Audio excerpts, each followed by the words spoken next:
I was quite excited to visit the city of Bratislava, the capital of Slovakia, mostly because we had the honor of hosting an exchange student from Slovakia named Lana for 1 year during her junior year in high school. As a matter of fact, I'll be visiting Lana at the end of my trip. So I was so excited to see Slovakia and to see Bratislava. I visited here once 10 years ago, and I was looking forward to seeing the city again. I remembered it as being such a lovely city. Before we could head to Bratislava, we had to get unjammed out of the parking lot we were in Budapest. When you're on a river cruise, you'll see that ships are docked horizontally, tied up against one another side by side, out into the river whenever you're in port. Often you have to walk across one or two ships to get off your ship. It's kind of fun because you get to see what the other ships look like. In Budapest that day, we were the first at docked against the land, and we had two Avalon ships attached to us.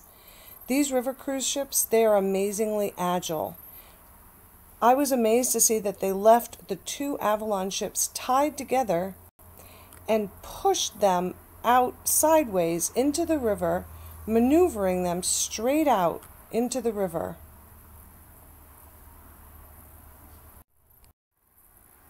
And then backed up while still tied together, and then we pushed off horizontally from the pier, moved straight out into the river sideways, and then started sailing upriver, and I looked back behind, and those ships moved back into the place and moved up to the port.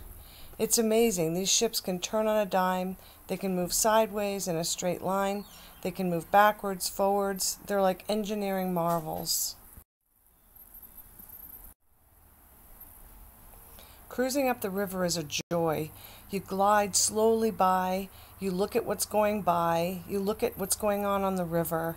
It's just so peaceful and so relaxing. We started our cruise up the Danube, said goodbye to Budapest, and sailed toward Slovakia.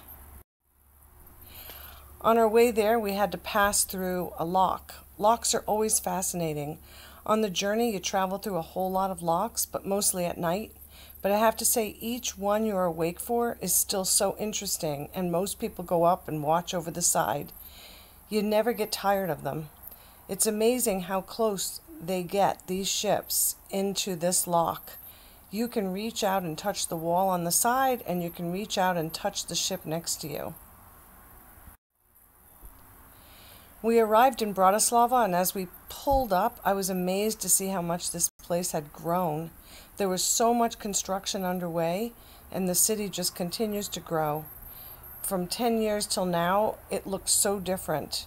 Thankfully, the old town didn't change much, although the surrounding city was a whole lot larger. One of the many pleasures of river cruising is docking right at the city port and walking off to explore. Alma Waterways has so many choices for excursions, and they're all included, by the way. So you can explore with a guide at all different levels and paces, or you can just venture out on your own. So we leave our floating hotel and venture into the city. Old Town Bratislava is just lovely. There are unique shops and cafes. It isn't crowded and touristy, and it's small enough to see in just a few hours. The shops are also really creative, and they have a lot of different storefronts. I remembered when we visited before, we went to the Devil's Pub. If you ever go to Bratislava, you should check it out. You can walk by it on your way up to the castle. You can sit there, have a great Czech beer, and explore the crazy decor in that pub. Don and I got a kick out of this cafe. We were wondering, did they spell espresso wrong, or are you depressed after you drink the beer here? We started laughing and just had to take a picture. Walking through Old Town, you'll come to St. Martin's Cathedral. It has a crown on the top of its steeple instead of a cross. That's because it was a coronation church of the Kingdom of Hungary. By the way, I learned the difference on this trip between a cathedral and a basilica. Apparently, a basilica was blessed by the Pope. And right next door to St. Martin's Cathedral is where the synagogue used to stand. The Soviets destroyed the neighborhood, which was mainly the Jewish quarter, just so that they could put up the Novi Most Bridge. Now all that remains of the Jewish quarter is an etching on the wall of the synagogue that used to stand there and a monument for the Holocaust victims. Much beloved of Bratislava after his visit in 1841 is Hans Christian Andersen. They have a statue in his honor which depicts him, and it has many of the characters from his books etched into the statue. Bratislava is known for its unique statues around town. If you go there, you can search for them as you wander around. There's one of a paparazzi, there's one of Napoleon leaning on a bench, and they have many more. See if you can find them all whenever you go for a visit. There's a walled portion of Bratislava that is quite beautiful, preserved medieval architecture. Here you're going to find the clock tower, one of the oldest buildings in Slovakia, built in 1370.